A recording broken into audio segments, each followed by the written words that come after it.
Hello dear student, मैं Ravi Sharma maths नगर and G K बस्ती पर आपका स्वागत करता हूं। तो आज हम पढ़ेंगे दूरी तथा विस्थापन में अंतर के बारे में। तो दूरी और विस्थापन में क्या अंतर होता है? दूरी पथ की लंबाई पर निर्भर करती है। पथ की लंबाई जो होती है उसको हम दूरी कहते हैं। तथा विस्थापन की अगर हम बात करें तो किसी दिशा में हम कितना चले हैं उसके इनिशियल पॉइंट से, उसके प्रारंभिक बिंदु से और अंतिम बिंदु के बीच की गैप को, उसके बीच की दूरी को ही हम विस्थापन कहते हैं। जैसे कोई इनिशियल पॉइंट ए ले लेते हैं और इस पॉइंट से हम चले और इस पॉइंट से आकर के इधर की ओर 90 डिग्री टर्न कर गए और उसके बाद बी पॉइंट पे पहुंचे। तो मान लो यहाँ से यहाँ तक 6 मीटर चल के गए, उसके बाद यहाँ से 8 मीटर दूरी पर इधर चल कर गए। तो इनिशियल पॉइंट जो है वो तुम्हारा ए है और फाइनल पॉइंट जो है वो बी है। तो इनिशियल पॉइंट ए और फाइनल पॉइंट बी।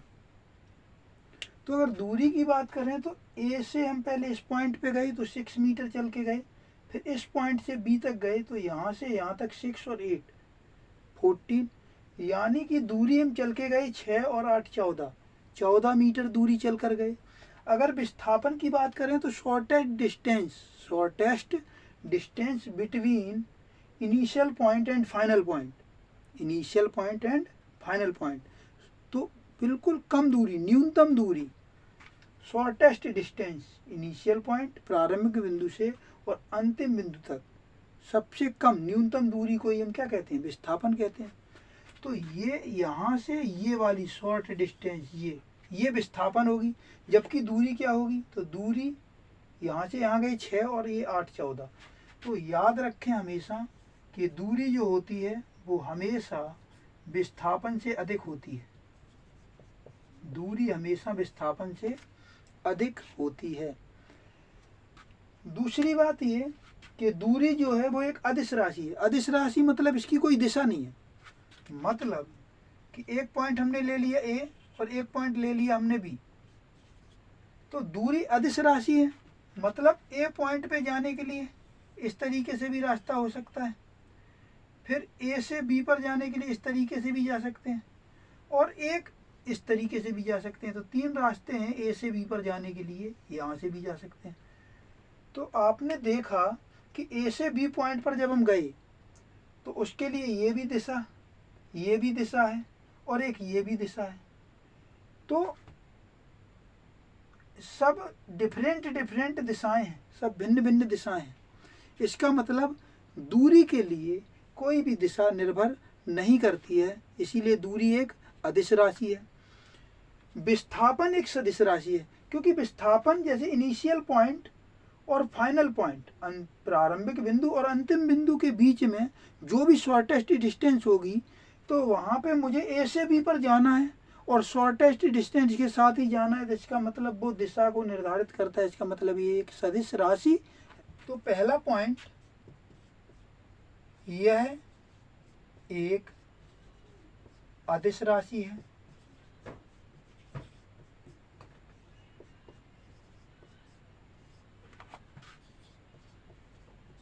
और विस्थापन में पहला पॉइंट ये है, यह एक सदिश राशि है।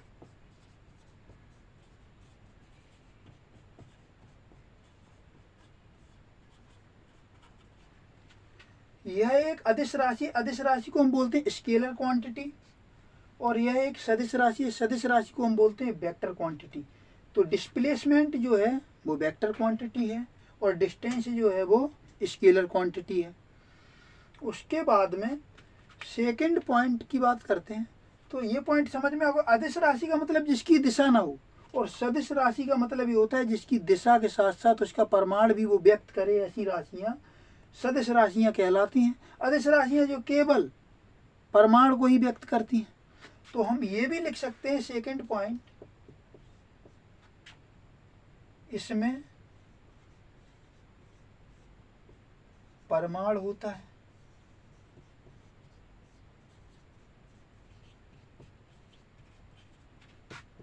और विस्थापन की बात करें तो इसमें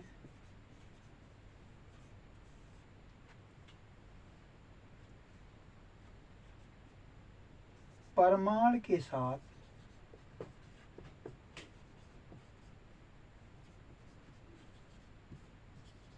दिशा भी होती है, दिशा भी होती है।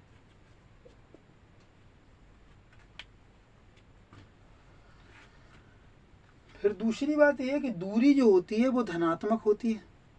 दूरी कैसी होती है? धनात्मक होती है। लेकिन विस्थापन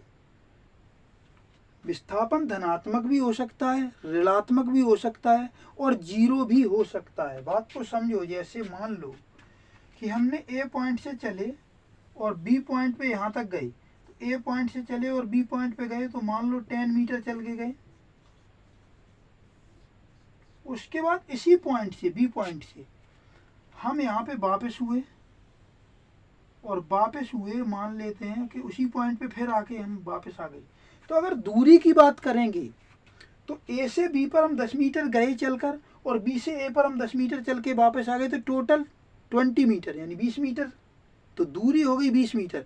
लेकिन अगर विस्थापन की बात करें, डिस्प्लेसमेंट की बात करें, तो ए से बी पर हम गए 10 मीटर और बी से हम लौट आए फिर ए पर 10 मीटर। तो मतलब उसके लिए ये प्रारंभिक बिंदु भी ए है विस्थापन के लिए और अंतिम बिंदु भी ए ही है। तो जिस बिंदु पर हम खड़े थे उसी बिंदु पर अभी भी खड़े हैं। इसका मतलब 10 हम चलकर गए थे और 10 हम वापस आए हैं, तो मतलब 0। तो इसका मतलब ये कितना विस्थापन कितना है इसका? 0। बात समझ में आ गई। लेकिन दूरी की अगर हम बात करें, दूरी की, तो दूरी 10 चलकर गए थे और 10 लौट कर आए, तो दूरी हो जाएगी 20 मीटर। लेकिन विस्थापन की बात करें तो प्रारंभिक बिंदु और अंतिम बिंदु के बीच में कोई अंतर ही नहीं है, क्योंकि जिस बिंदु से हम चलकर गए थे उसी बिंदु पर हम वापस पुनः खड़े हैं। इसीलिए विस्थापन जो होगा वो हमारा शून्य होगा। उसके बाद ऋणात्मक कैसे हो सकती है? तो ऋणात्मक के लिए समझ लो, जैसे मान लो इसी पॉइंट से हम गए बी पर, ए पॉइंट है और इस पॉइंट से हम चलकर गए बी पॉइंट पर और मान लो 10 मीटर चलकर गए और इसी पॉइंट से वापस आई बी पॉइंट से। फिर उसी रास्ते से जब वापस आओगे तो इधर मान लेते हैं 12 मीटर चले, तो ए से बी पर गए और बी से ए को पार करते हुए 12 मीटर आगे निकल गए और 12 मीटर आगे निकल गए, मान लेते हैं ये कोई सी पॉइंट है। बात को समझना बहुत ध्यान से। तो ए पॉइंट से बी पॉइंट पर जब हम चले तो 10 मीटर चले। उसके बाद जब हम बी पॉइंट से लौटे तो ए पॉइंट को पार करते हुए मान लो सी पॉइंट पर पहुंच गए। तो उस केस में अगर दूरी की बात करेंगे, उस केस में अगर हम दूरी की बात करेंगे तो कहेंगे कि ए से हम बी पर गए 10 मीटर चलकर, तो दूरी 10। फिर बी से हम लौट कर आए 12 मीटर, बी से हम लौट कर आए 12 में, ए से हम चलकर गए 10 मीटर और बी से हम लौट कर आए 12 मीटर, तो ए से बी तक चले 10 मीटर प्लस बी से लौट कर आए सी पर 12 मीटर। तो दूरी की अगर हम बात करेंगे तो दूरी आपकी हो जाएगी कितनी? 22 मीटर। जबकि अगर हम विस्थापन की बात करें तो ए से चलकर गए थे बी पर 10 मीटर और बी से लौटकर आए सी पर कितना? 12 मीटर। तो मैंने कहा था इनिशियल जो गैप होता है वही विस्थापन होता है। तो 10 चलकर गए थे, इसमें दिशा भी होती है तो दिशा मायने रखती है। तो 10 चलकर गए थे पॉजिटिव, फिर लौट कर आए तो नेगेटिव -12। तो इसीलिए विस्थापन निकालोगे तो 12 में से 10 जाएगा 2 और ये माइनस का 2। तो माइनस कुछ नहीं, माइनस ये व्यक्त कर रहा है कि हम लौट कर उसी दिशा में आए हैं और 2 अधिक चल दी है। बात समझ में आ गई? तो इसीलिए ये बात समझ में आ गई होगी। तो तीसरा पॉइंट क्या है? तीसरा पॉइंट ये है कि दूरी धनात्मक होती है, दूरी धनात्मक होती है। लेकिन विस्थापन के लिए, विस्थापन में क्या लिखेंगे? यह धनात्मक, ऋणात्मक तथा शून्य भी हो सकता है। क्लियर है? तो दूरी धनात्मक होती है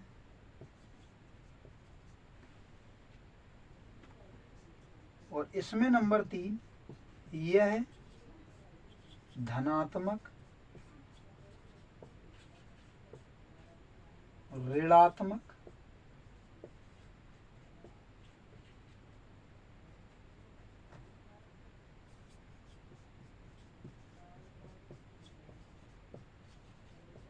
तथा शून्य भी हो सकता है।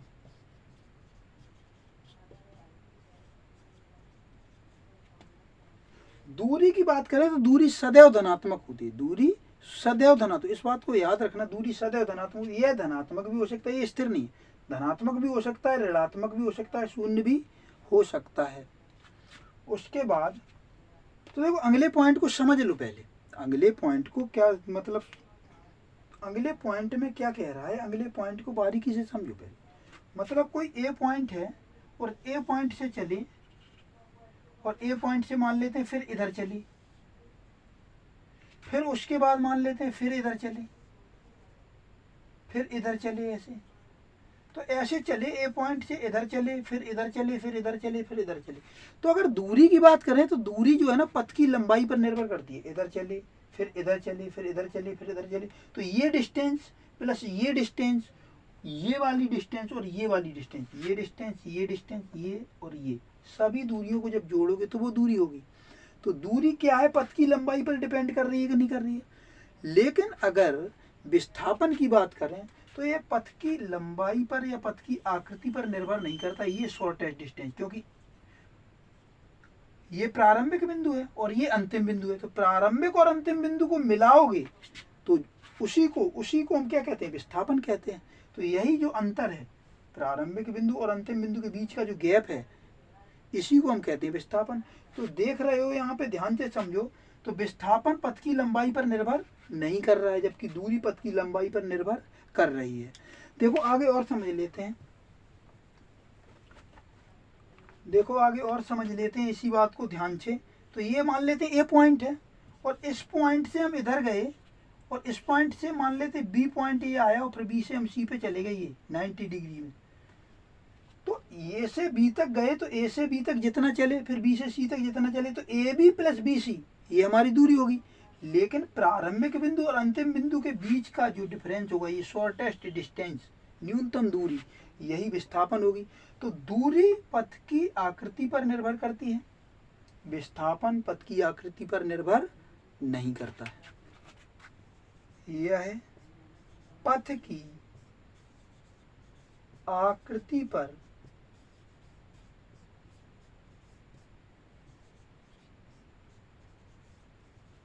निर्भर करता है।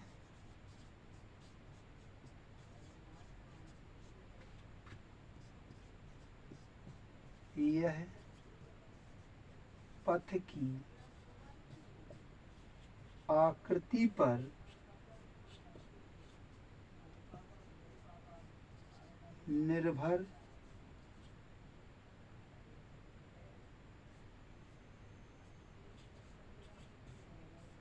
नहीं करता है।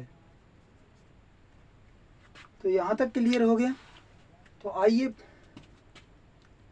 डियर स्टूडेंट्स इस क्वेश्चन को समझते हैं।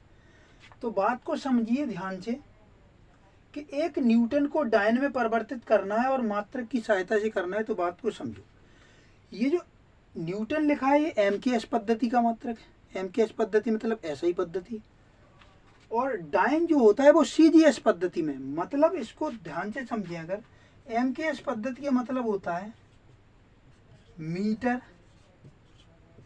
किलोग्राम और एस फॉर सेकंड, और सीजीएस पद्धति का जो मतलब होता है, सीजीएस मतलब सेंटीमीटर,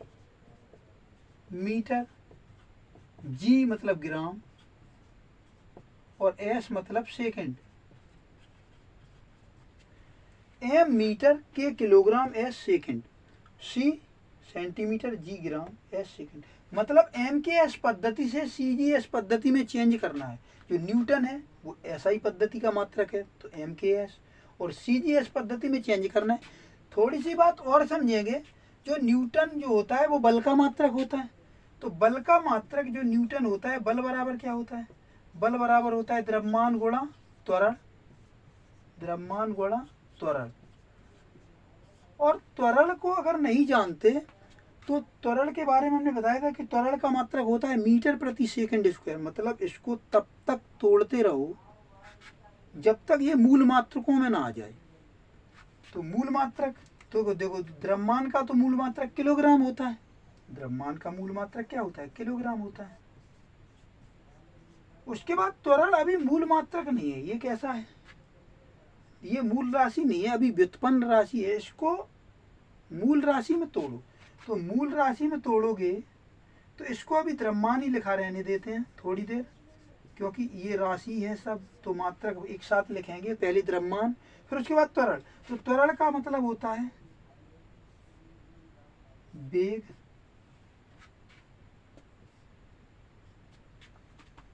बटे समय, वेग बटे समय। द्रव्यमान गुणा त्वरण की जगह होता है वेग बटे समय। उसके बाद में द्रव्यमान गुणा वेग की जगह क्या लिखेंगे? विस्थापन बटे समय, और एक समय पहले से है, और वेग की जगह लिखेंगे विस्थापन बटे समय, विस्थापन बटे समय। तो यहां से अगर ध्यान से देखो तो सभी हमने मूल राशियों में चेंज कर दिया है। तो द्रव्यमान का मात्रक पता होता है कितना होता है? किलोग्राम। विस्थापन का मात्रक मीटर प्रति, बटे मतलब प्रति, और समय क्या है? तो समय पे पावर 2 हो जाएगी, तो समय का मात्रक सेकंड, और इस पे स्क्वायर। तो किलोग्राम मीटर प्रति सेकंड स्क्वायर, इसको ही हम न्यूटन कहते हैं, इसको ही हम न्यूटन कहते हैं। तो मुझे इतनी बात पता चली कि किलोग्राम मीटर प्रति सेकंड स्क्वायर को सीजीएस पद्धति में चेंज करना है। सीजीएस पद्धति मतलब सेंटीमीटर ग्राम सेकंड में। तो किलोग्राम को सेंटीमीटर में, मीटर को, किलोग्राम को ग्राम में चेंज करेंगे, मीटर को सेंटीमीटर में, और सेकंड इसमें भी होता है सीजीएस पद्धति में, और एमकेएस पद्धति में सेकंड होता है। तो सेकंड को चेंज करना नहीं। इतनी बात क्लियर? तो 1 न्यूटन जो होता है उसको हम मीटर किलोग्राम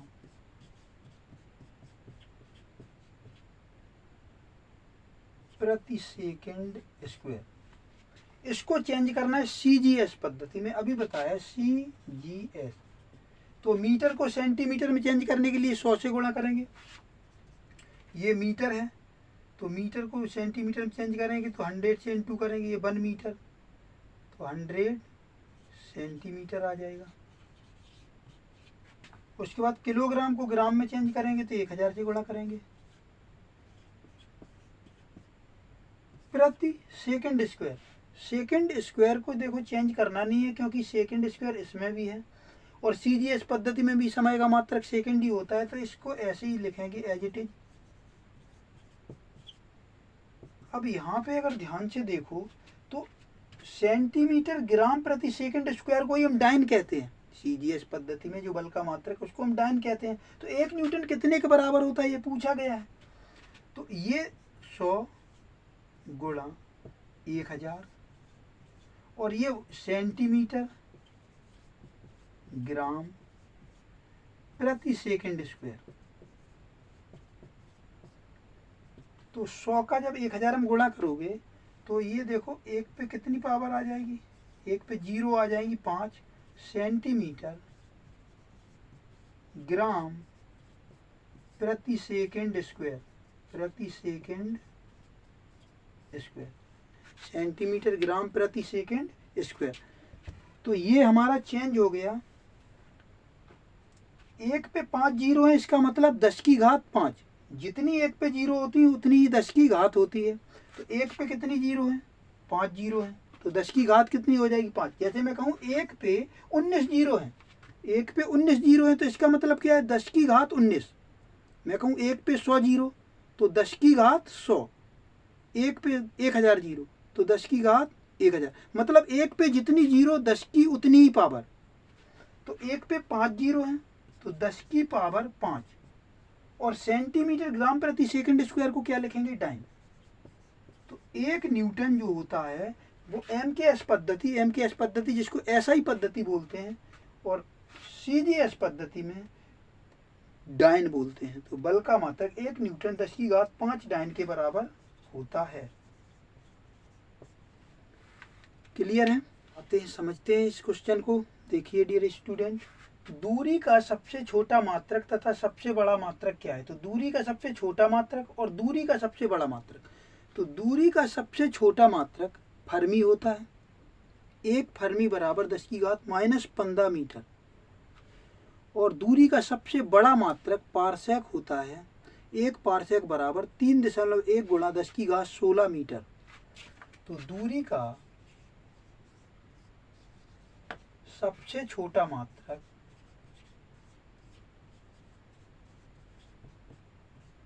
फर्मी होता है।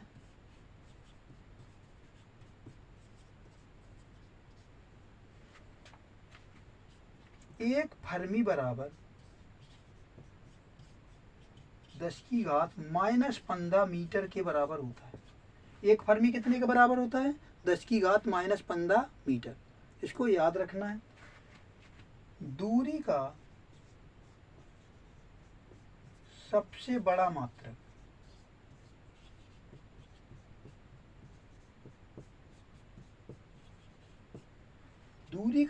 बड़ा मात्रक पारसेक होता है। पारसेक होता है। और 1 पारसेक बराबर